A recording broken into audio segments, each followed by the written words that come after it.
the taskbar?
Okay, thank you for your patience. I had my checklist right here before me. If I would have just followed it, I probably would have been fine. But next, I'd like to introduce Nicholas Dill has agreed to be our 15-minute speaker. Nicholas is a new member of the group, and he focuses on Black and white landscapes of the Pacific Northwest with an eye for those in-between moments where things feel both calm and a little dramatic at the same time. Nicholas isn't trying to document the scene exactly as it is, but more to capture how it feels. Shooting in black and white helps simplify things and bring out the mood. Nicholas works with both digital and large format cameras, uses the traditional printing methods such as silver gelatin and platinum palladium, which adds another aspect to the craft side of photography. For him, the process doesn't stop with taking the photos. The printing and the presentation are just as important. Outside of photography, Nicholas is an accomplished violinist. Both violinists and photographers rely on patience, discipline, and sensitivity to nuance. A violinist shapes sound and timing, and a photographer shapes light and moment. In both, it's less about technique and more about how you interpret and express what's in front of you. So, with that, let's welcome Nicholas and see what he has been working on. Nicholas, do you want to share your screen with us? Absolutely. Hi, everybody. Let's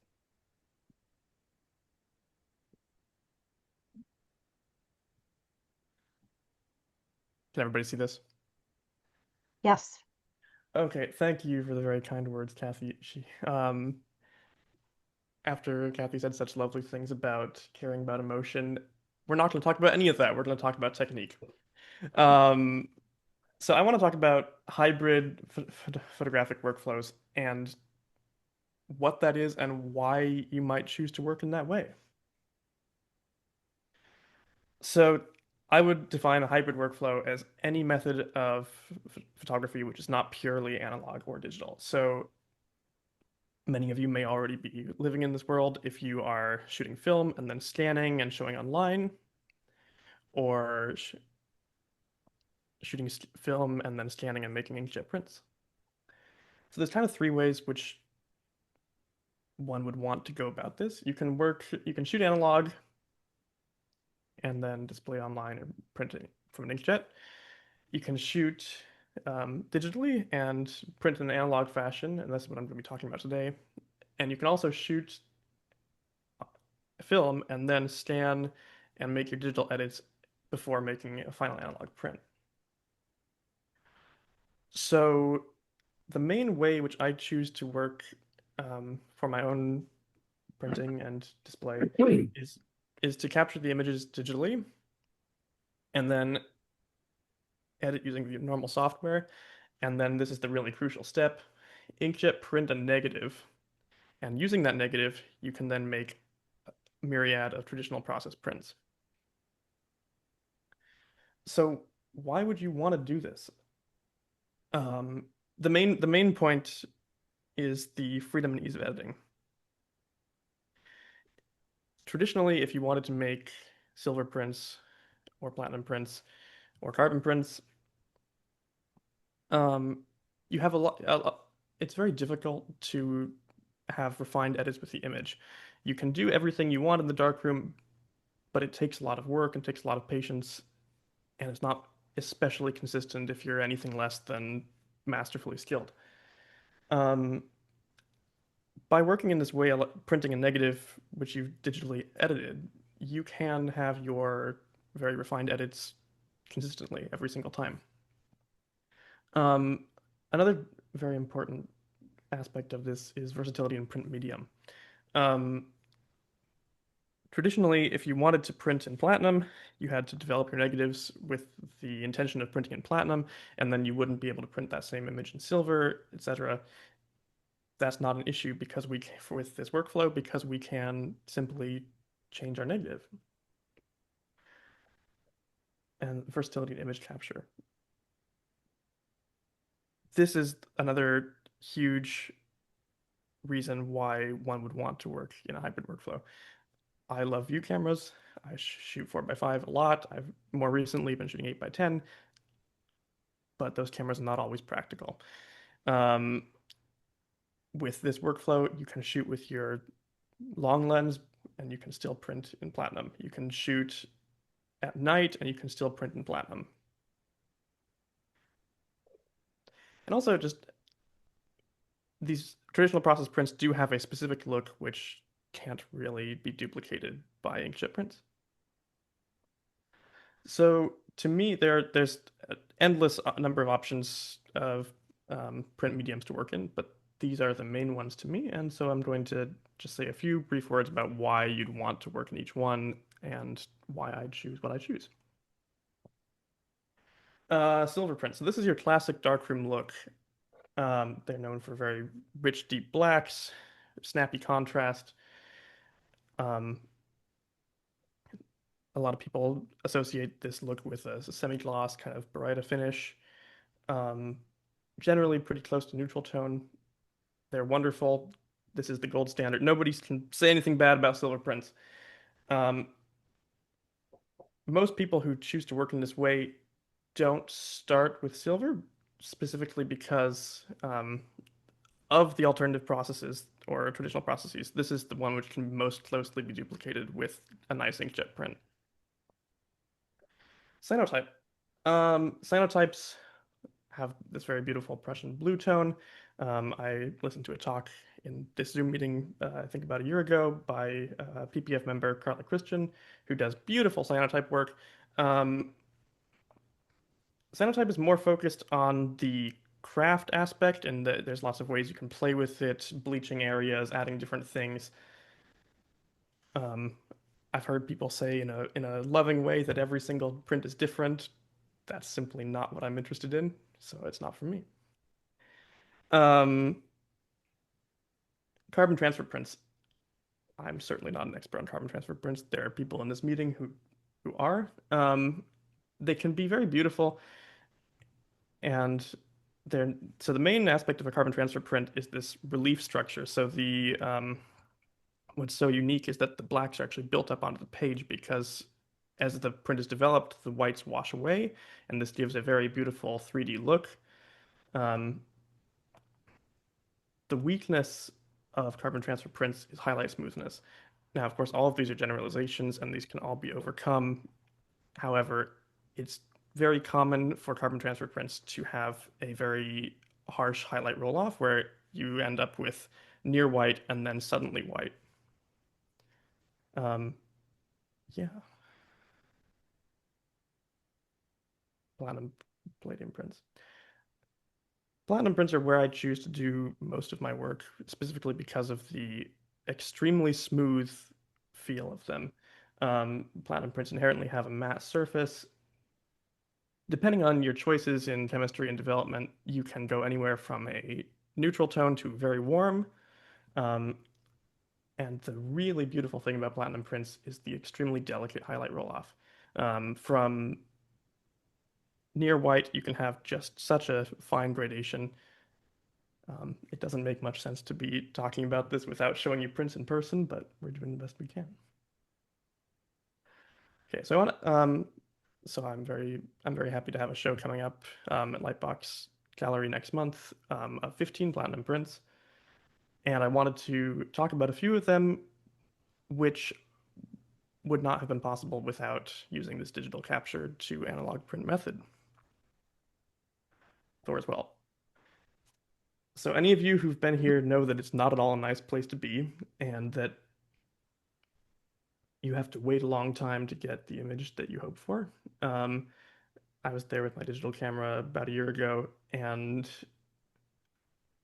the winds were 30 or 40-mile-an-hour winds. You end up with everything covered in salt. You got to rinse off the digital camera at the end. Um, yeah, I enjoy this image. It simply would not have been possible on a view camera. This is another image from the Olympic Peninsula. Um, this is Shai Shai Beach, pre-dawn. Um, it's a long hike. Maybe I could have taken a 4x5.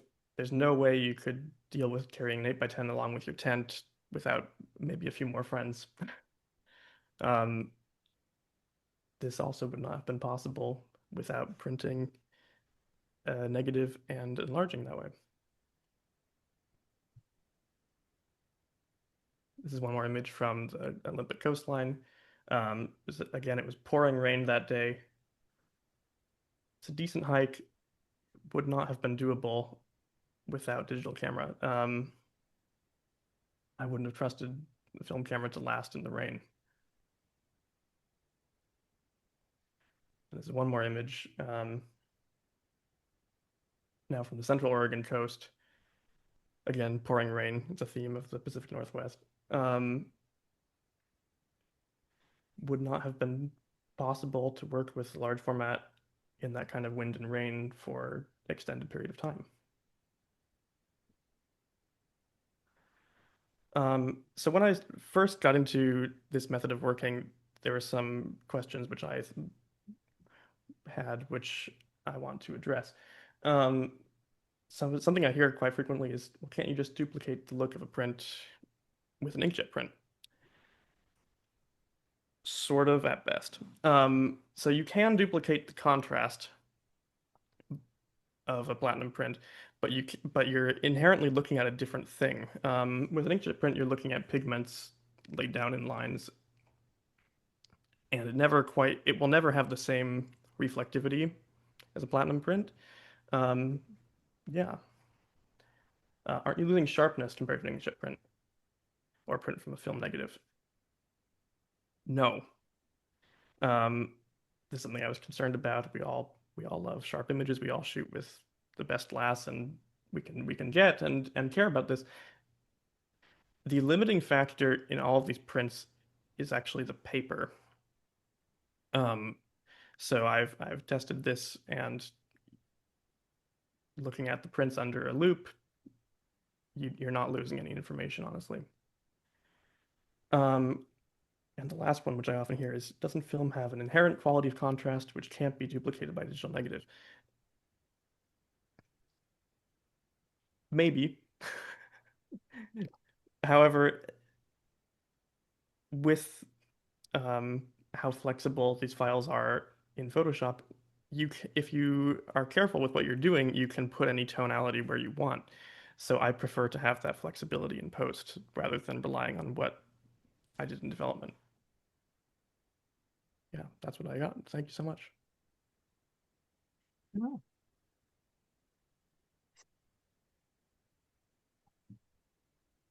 Any questions?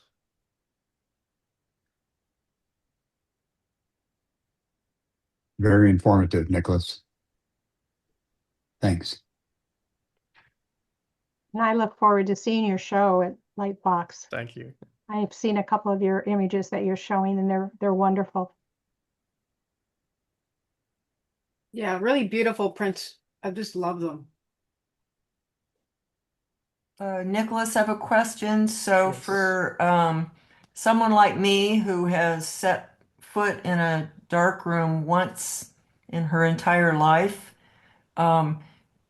so from what I understand, this hybrid approach is you're getting the image on a negative on a digital camera, producing a negative, and then processing in the dark room. Is that correct? Yes, except that these alternative process prints like Platinum or Cyanotype don't require a darkroom. Right, a couple of them don't, but the platinum palladium Does not require a darkroom. does not require a darkroom. So I guess yeah, because I'm not skilled at this, I may have just it might have just flown over my head. So once you produce the digital image and create the digital negative, then you just do how do you get the platinum palladium part of it? So, this was very much, you're right. This was very much talking about the why behind this method of working and not the how. Um, Platinum printing is its own whole rabbit hole. So basically, you mix an emulsion of the chemistry of your choice, which contains the platinum and the palladium, and then you apply that to your paper, and then that is exposed to UV through the negative. Okay. Yeah. And so what equipment do you need to do this exposure? You need some sort of UV exposure unit. So usually people these days either buy them or build them with UV LED strips. Mm-hmm. Yeah. So a novice like me could benefit still from your workshop Yes, yeah. So without having to invest in a bunch of equipment. there's subtlety to the printing method, which just how to make beautiful platinum prints I've not talked about at all. Yeah, Okay. Thank you. thank you. Thank you for your time. Any other questions? Thank you so much, Nicholas, Thank you. for agreeing to do this. Appreciate it. It was very nice. Okay, so next we have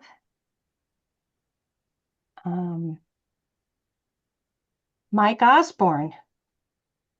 Tonight we've got one of our own. Mike Osborne Mike's a longtime PPF member and a past president, and he still helps keeping everything running smoothly, especially with print share, hauling in easels, running the timer, and keeping us all on track. So thank you, Mike, for that. For those who don't know Mike spent over 30 years as a park ranger in Yosemite, so he's seen a few landscapes over the years. These days, his photographs lean more towards abstracts, patterns, shapes, and textures that focus on mood rather than literal scenes. His images have a way of turning familiar places into something a little more mysterious and unexpected.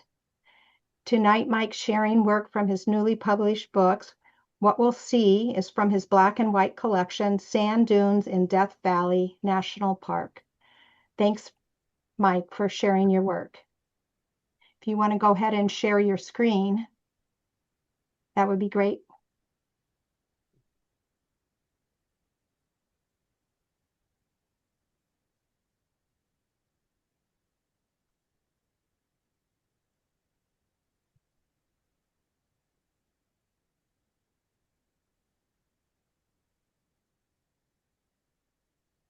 And Mike, if you're saying something, you're muted.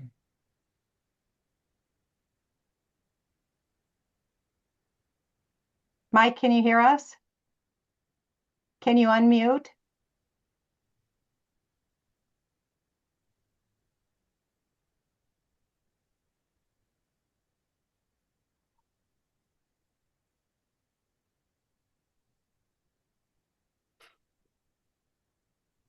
Can you unmute him, Kathy? Yeah, I'm looking right now.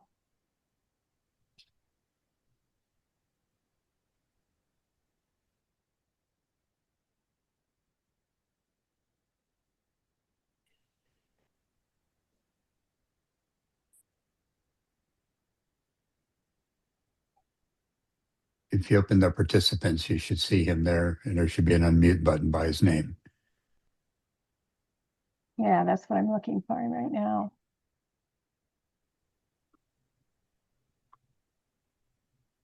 Where are you? There you are.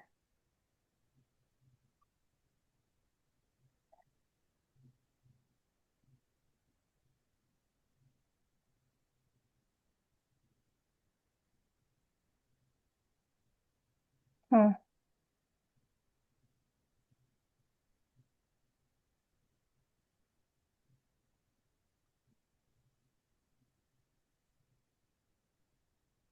Can you hear me now?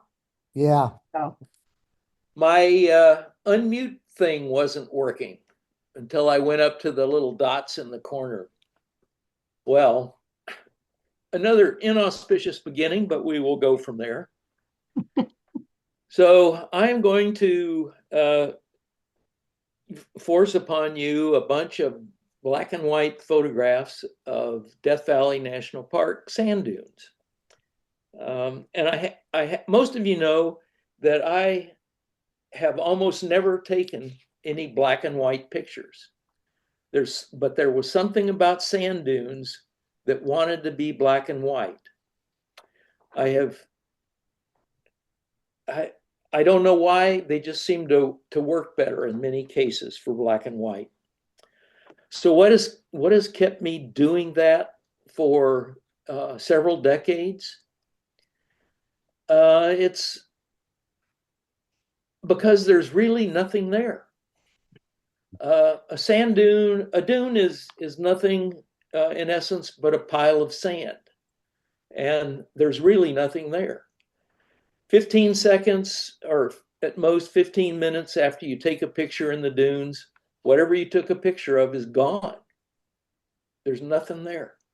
If you take a picture in the middle of the day with the sun out, or in the middle of the night on a cloudy night, there's nothing there. So how do you find neat pictures in the dunes? Well, for me, it's because sand is like a blank canvas. And you can almost put on that whatever you want. The sand is incredibly reflective. in ways that I could really go down a rabbit hole and tell you about, but it's there. And the amount of stuff reflecting from the sky onto the dunes unleashes an ephemeral cornucopia of compositional elements. Now that sounds weird, I know. Richard's already laughing at me.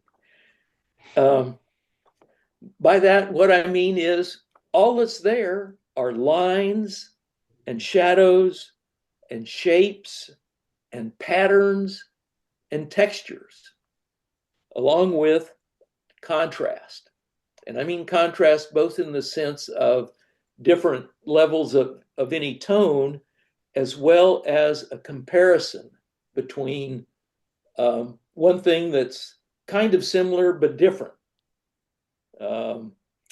Like the pattern of ripples on the dunes and the pattern of gullies on the mountains behind it. So those compositional elements, what we all learned when we started taking pictures, are all influenced by the reflectivity of sand. And all you have to do is stand there and pick various compositional elements to stick into a picture. Sounds complex, but it's actually pretty easy. I want you to think about, when you're looking at these pictures, wind. Wind is the mother of dunes and the architect of beauty in the sand. They are engaged in the endless process of reshaping the dunes forever. It goes on and on. It's an uninterrupted, permanent, time-lapse video of ever-changing beauty. Wind. I grew up hating wind, but turns out it's pretty cool. And wind is not exactly, I want you to think of wind not like air, but of fluid mechanics. It's like water. It does the same thing with sand that water does. And that's why ripples at the beach look just like ripples on a sand dune. Ripples are the most characteristic feature of the dunes. They're like fingerprints, all the ridges of your hand. Hey, Mike. Yeah. Are you showing us a slideshow? Yeah, but I'm gonna wait because I'm not gonna talk during the slideshow. Okay, that's what it was just unclear. I'm sorry. That's all right. There's music coming. It's Okay, better than me talking, sure I that can it tell wasn't you. something that we didn't see. All righty. Back to mute. Okay. Wind is not a blunt instrument. That's a mistaken thing I held for a long time. The wind is incredibly precise about how it arranges sand grains. So when you see close-up pictures of ripples, notice that they're not accidental. They're very, very precision designs. And especially notice what happens with black sand. You know, you think of a pile of sand of all being one color, but there's lots of different colors, mostly in the tans and yellows and oranges and whitish ones. But there are also black sands because there are black rocks in the mountains above them, and the wind brings the black sand grains to the dunes. And you would think they would all end up wherever all the other grains of sand end up, but they don't. The wind is very particular about how it treats black sand, and it arranges black sand in these precise designs. It looks like Tibetan monk sand paintings with it, which goes back to saying that wind is not a blunt instrument. You could not take a bucket of sand up there and throw it into the dunes and have it do anything like what wind does to the dunes.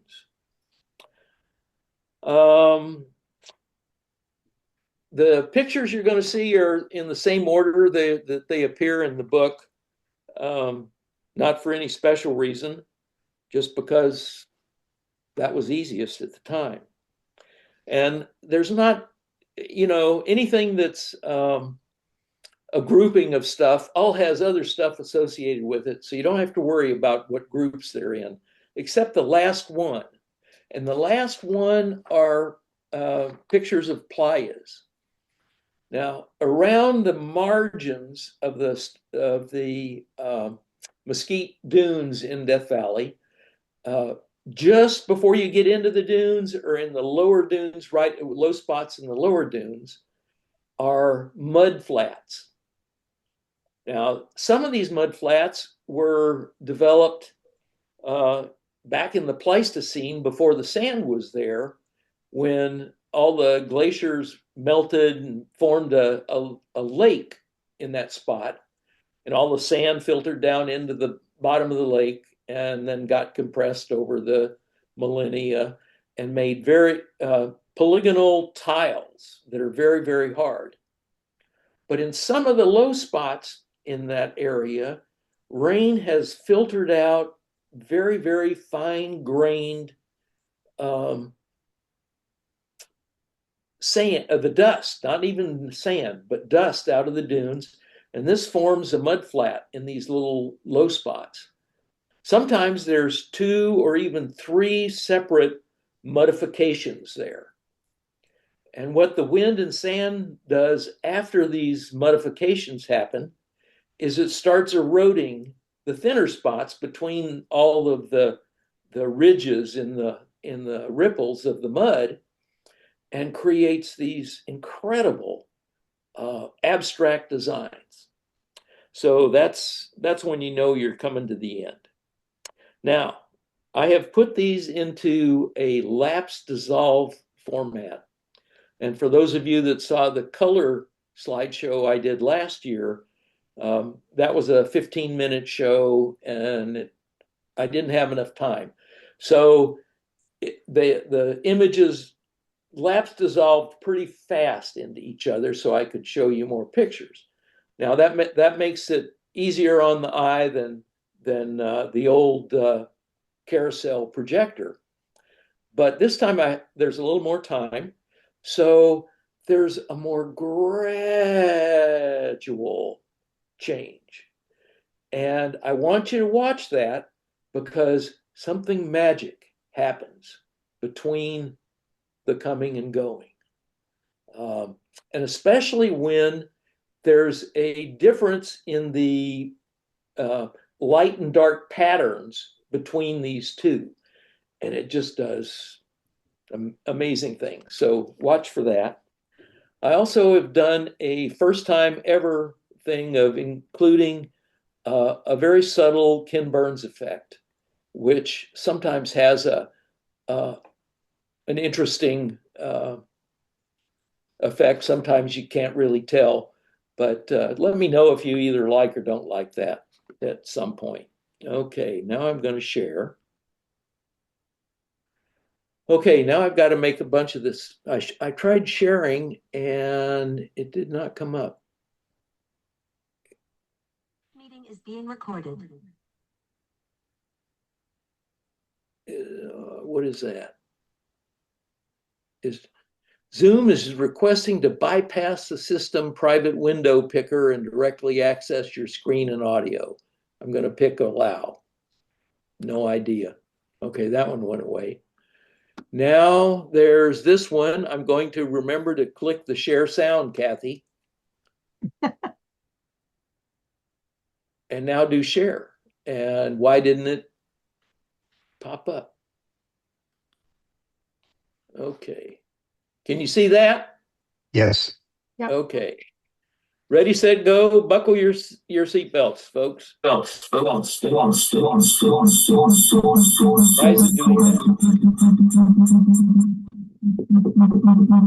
Oh, Mark.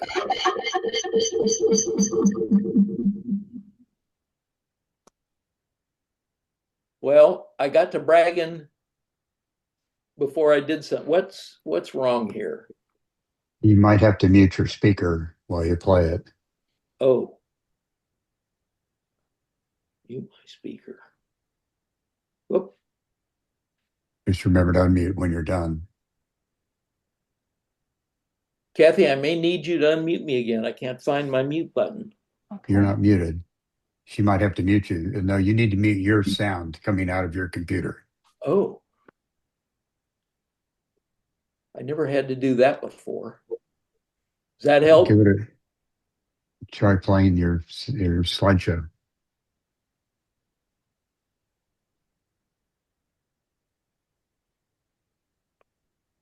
No, it's not going at all now.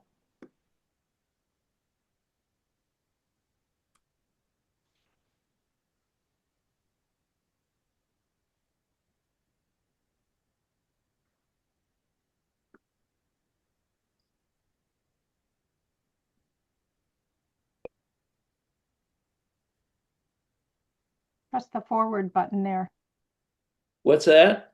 Press the button on the forward button. Come down with your, try it again with your forward button.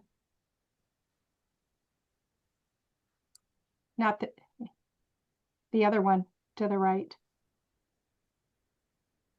No. Well, Mark, I have never seen this happening. I think what I would do is stop the slideshow completely and then restart it. So it's a QuickTime player. Have I got too many of these things going? Yeah, I don't think that's it. So I see your slideshow down at the bottom right, bottom left. So try starting it again.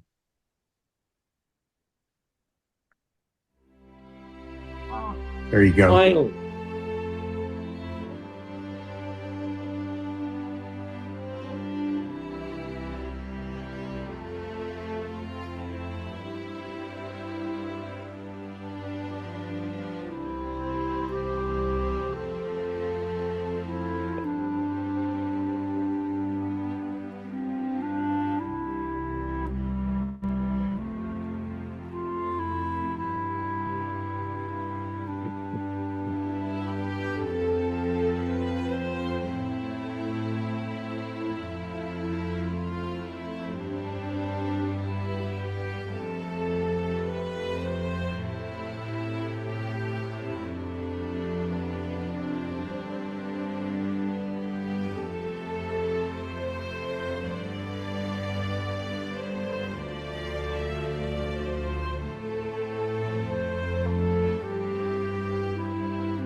Very nice, Mike.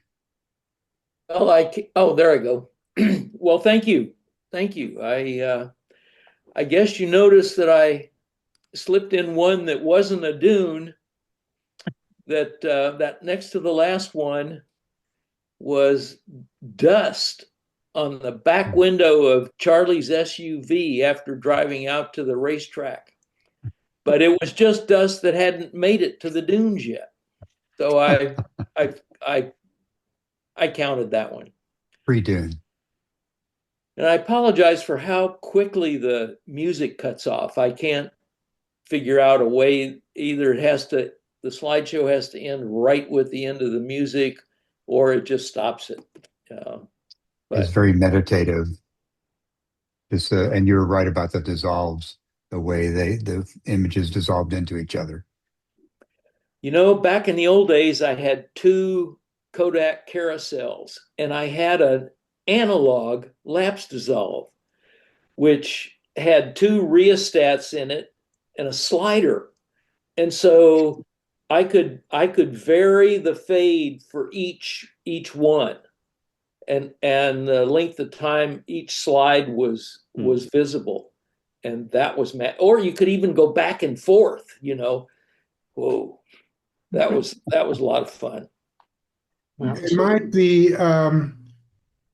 the shadows really improve the appearance of the dunes and their structure and everything. How did you time it in terms of what time of day did you try to take those shots? Early and late, and sometimes in the middle of the day almost. What I found was that for color images, I liked indirect lighting. So that time that of pre-dawn all the way until the sun comes up over the surrounding mountains. And so the dunes are in indirect lighting just from skylight. Indirect lighting, but it was also had directionality, because the side of the sky that has the sun in it always has more light than the other side. And so there was clues in it. So for color, I like the earlier times, and there were a fair number of black and whites that were taken at that time of day. But I also really like once the sun gets over the edge of the mountains, and especially at low angle over the edge of the mountains. And that's where you get some of the more dramatic black, deep black, and interesting shadows. Mike, So mostly I'd go out there, and this was usually in December, January, February, sometimes November. I'd usually start walking around 5:30 in the morning. So I would be at the furthest out in the dunes that I had intended to go that day before there was any light at all. And then slowly work my way back as it got lighter. Mike? Yeah? Yeah, I was going to say that a lot of your work reminded me of M.C. Escher. If you know Escher's work. Yeah. Well, it just all depends where you place all those compositional elements that are hanging around out there. That's right. Yeah, Mike, it was a really stunning collection. I really appreciated your vision and also your treatment. It really worked well together. Well, thank you, Don. I appreciate that.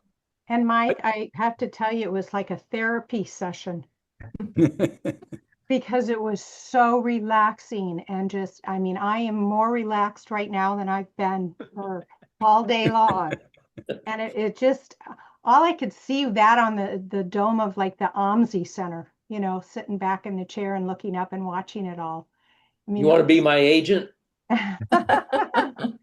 it was so amazing. I love it. Well, thank Mike, you. I want to say I think it was stunning. The images were very almost transcendental. Yep. A lot of them, I could. It was hard to. I did for a while. I was trying to make sense of them, and then I just said, I don't need to make sense out of this. I just need to appreciate the nature of the. I really like.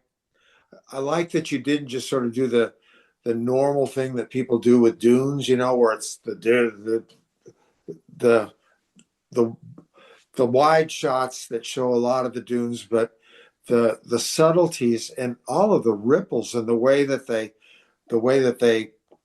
the shadows and the light. It was really beautiful. Thank you so much. I was really touched. Mike, I just Thank you, want to Larry. say, It was good seeing you again. That guy jumped out of 1973. I haven't seen him since 1973. Oh, how about that? That's the truth. Mike, Oh. I've always liked your work. Tonight, I was blown away. I just loved it. And did I hear you mention that it's a book? Is it in book? Yeah. Because if so, I'm hoping one of these meetings, in-person meetings, that maybe you could bring, a couple of dozen books and sell them, or do you get on Amazon? Or 'cause I definitely want to get one. I brought one at print share for last time we all met on the Mhm. table. Maybe you could bring it again, Mike. I'll talk to you about that. And the price is very affordable. He has a color book too, so. Yes, it is. I have them both, by the way. Mike, has it really been 1973? I think so. Gosh, that's a long time ago. Yeah, Another it is. lifetime. Well, Mike, I'm curious, how often are what the, kind of camera you're using to shoot those? Nikon still. Film or digital? I was the next to the last guy in the universe to go digital. Wow. Mike, how many years? Amazing. How many years of is this collection of photographs? Well, most of these are since I did get a digital camera. There's several that are digitized slides, but they're all built on earlier work. This has been a long process, and I find that mostly what I've done since about 2010 is better than the stuff I was doing before that. But it's all built on the same stuff. And I started in my first visit to the park was in 1971, and then I've been there dozens of times shooting. So, Mike, I was going to ask you, were they all taken at the same location? I mean, the same park? There's 6 different dune fields in Death Valley. And for most of my time going there, it was spending a day driving down from Yosemite and a day driving back. So I usually only had 4 or 5 days to shoot. And so almost all of those are from the dunes at Stovepipe Wells, the Mesquite dunes. Although there's quite a few in there that were from the Eureka dunes, which are pretty incredible.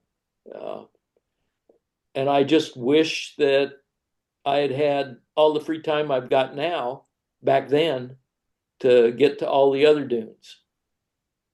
The thing that appealed to me the most was the variety of patterns that you came across, close-up patterns of the sand, not just the dunes as such, but the close-up patterns. Did you notice any difference in the patterns that you saw at one location compared to the other one? Because there's some patterns there. I've also paid attention to dune patterns on sand, and some of them I've never seen. I mean, they're very unusual. Beautiful.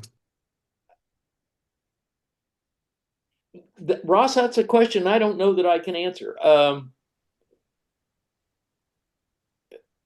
some of them may have been not actual ripples, but slip faces. You know, the wind comes sailing over a dune and dumps sand on the downhill face, and that face gets steeper and steeper until gravity takes hold, and then it slumps, and then after the wind has a chance to work on those slumps and try to convert those into ripples, it does some amazing ones. But there's all kinds of different ripples, as different as the wind, you know, and it may be that different dune fields are they exist because all the winds that come out of the canyons in Death Valley meet somewhere and they can't get out of Death Valley, just like the water, and it dumps all the sand in one place where all the winds come together. And there may be something related to that, Ross, where different wind patterns can produce different ripple patterns. Good question. I have a question, Mike. So first I was, like everyone else, blown away, no pun intended, by your presentation. But yeah, like Ross, I saw, I mean, no surprise that you are into abstract work. A lot of your work, of course, is abstract, and of course, some of this is no exception, although you can pretty much tell that those are dunes. But other times, the dunes sort of give off, I mean, I even saw fine art, black and white nudes, and I saw waves in the ocean, and I saw whales, pods of whales, you know, moving at the same time through the ocean. And I saw anything from a drone aerial type view of a landscape to even a satellite view of like a hurricane brewing in the ocean. It just lends itself to so many interpretations and visual treats. But yeah, so that Ross was onto something about, did you take some macro shots very close up to some of these patterns? And did you send a drone up? Did you shoot down? Did you shoot horizontally all the time? Or what did you just sort of, you know, do all sorts of things? I did not use a drone, but there are different levels in the dunes, and you can shoot down from higher ones, and there were quite a few that I did that way. I also used a 300 millimeter lens more than I've ever used one before. In Yosemite, I would take out that 300 only occasionally, but I did it a lot in the dunes because it compresses things. Yeah. And gives you a different feeling. I would say the most of those pictures were taken with a 70 to 200 towards the 200 area. But I would say the next most numerous ones were taken with a 300. And I also used a 70 to 24 zoom. And I used the macro lens on some of those precise ripples that just look like they were done by a Tibetan monk with a trowel, you know. Right. Yeah. But nothing really close like my junkyard work. I think I use the 105 just because it's such a sharp lens. And then I even saw almost film noir graininess that looked like something out of a, you know, a Humphrey Bogart movie or something. Well, that's the texture. You know, what has more texture than sand? I can look at those pictures and get, the closer I get, the more my fingertips go, ooh, sandpaper, you know. Yeah, it has a lot of texture to it. And Pat, I responded to your seeing nudes out there. I Yes. saw nudes. Good. Mike, I worked in the desert on some city planning and whatnot, and we worked with an engineer whose thesis was on fluid dynamics of sand dunes, and Really? so he's got to see this book. He's going to be literally blown away, pun intended, and Well, he will love this if because he I don't ever think. gets one and wants to talk to me, I would love to talk to somebody that, you know, I've always just been too busy to look it up. I've tried to understand what I was seeing and doing, but I haven't studied it. I just try to figure out what I see. Well, I'll try and pair you up because he would be fascinated with what you're doing, and I think you would be fascinated with what he almost poetically comes up with proving in math in physics. So love to hear from you. Hey, Mike, one question for you. How many times were you out there and went, oh crap, I think I'm lost? Never. Never. Okay, good. I spent 40 years, more than 40 years, Wow. 50 years walking around in Yosemite. I spent 5 years as a backcountry ranger. Yeah. I have never been lost in the woods. I can't find my way across the street in Portland, but there were a couple of times I didn't know where I was, but I was not lost. And that's a skill. I could have inadvertently gotten one ridge over and then become baffled, but I've never got lost. And you don't want to do that in the desert because you want to know where your car was. Yeah. In case you got to get out of there quick. So, Mike, I liked your perspective as well, where the camera was held when it was taking the photo, the different angles incorporating the designs of the sand, right? Yeah, it all depends on where you stand. So, speaking of which, did you obviously use a tripod, right? In most of these shots? Always. Always, yeah. And so then you would carefully frame your shot. Not just snap, snap, snap, but you were with your environment totally. And it looks like you were just sort of communed with each image so closely. That's how he does mesmerizing. it. Mike, this is Mike Baines. I've got a couple of comments. One is I really liked the fact that almost every image I couldn't tell what scale it was. And the other comment is with respect to the Ken Burns effect, I don't think it was even strong enough to notice. I didn't notice it on very many of your shots. Well, maybe I'll try jumping it up a little bit. There were a couple of those Ken Burns effects where one little spot in the picture would look like blowing sand for a second. Other than that, it was pretty minimal. I didn't want to go over the top, Mike, you could change up the soundtrack to reach different groups. You could do Dark Side of the Moon for one group. Oh, yeah. And I think I literally saw the Windham Hill record logo in one of your sand dunes. So really? You're already there. Well, you knew that a couple of those tunes were from George Winston. Yeah. Yeah. Mike, I really appreciated like your images and your combination. And I totally agree with the other Mike about your Ken Burns. You were a little bit timid with the Ken Burns. I think you could have gone a little bit more.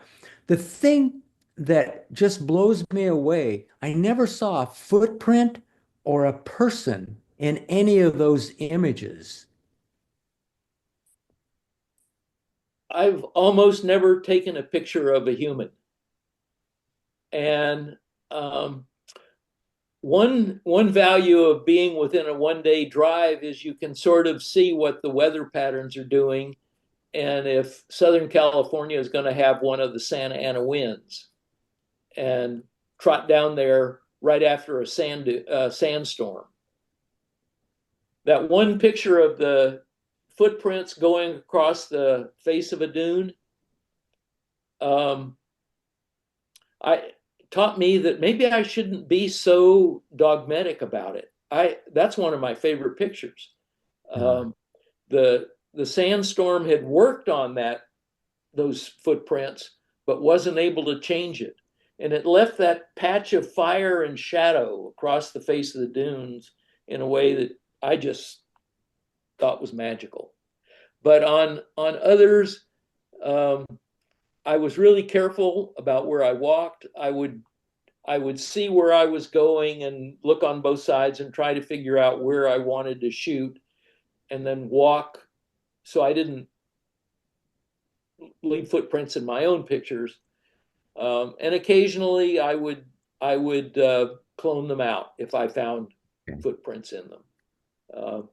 But you got to have a relatively unmessed up space to do that. Mike, I just have one more quick comment, and that is you stole that Edvard Grieg piece from me. I had that in one of my slideshows as well. Well, I would have done so. So, yeah, I'm not proud. Thank you. Beautiful work, Mike, as always.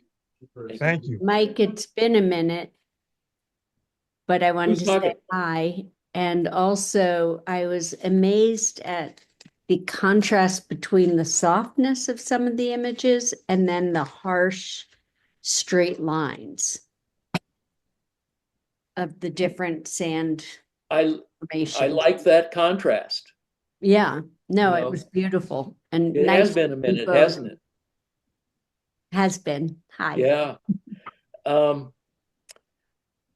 You know, the farther away a dune is casting a shadow, the more fuzzy it is around the edges. The Okay. closer it is to the shadow, the sharper it is. And Yeah. it all depends where you stand. And time of day? Not so much the time of day, although most of those were early light, and light that was, if it's actual sunshine on the dunes, then the sun was above the mountains, the surrounding mountains. And of course, if it's when the sun is below those mountains, everything is very fuzzy and soft. Yeah. Great to see these. Thank you. Well, thank you. Well, that's about 9 o'clock, Kath. Wow. I would like to thank all of you old people that have jumped out of my past and shining on my screen here. And those of you who are on another screen somewhere that I don't know how to find, but I'm happy you were here. It was great to see you again. And we were happy you were here. Yeah. Beautiful images. Thank you. I saw you, Susan. Thank you. Can you hear me? Yes, I can. Yeah, Nancy and I are here. We gave up a night out on the town. We're staying at the Seagull Soiree. I saw you. I figured you just got in too much trouble already and had to come home. We've already trashed the place. And I wanted to say, first of all, the pictures were beautiful. We just, both Nancy and I, she sat transfixed. They were beautiful. But I have to say one thing. Kathy called them transitional, and I would use the word trippy. Of course, we're partying, so, you know. Yeah, there you go. Okay. Some of them were just plain trippy. I'm going, what's going on here? Oh, good. So anyway, thanks for the show. I never trip anymore, but I learned how. Well, never mind. Another topic, another time. Okay. Okay. Bye-bye. Thank you all. Thank you. Thank you, Mike. Thanks, everyone. We had a Thank good you, group Mike. tonight. Thanks, Mike. Thank you. Thank you. How do I? Oh yeah. Not share. Leave.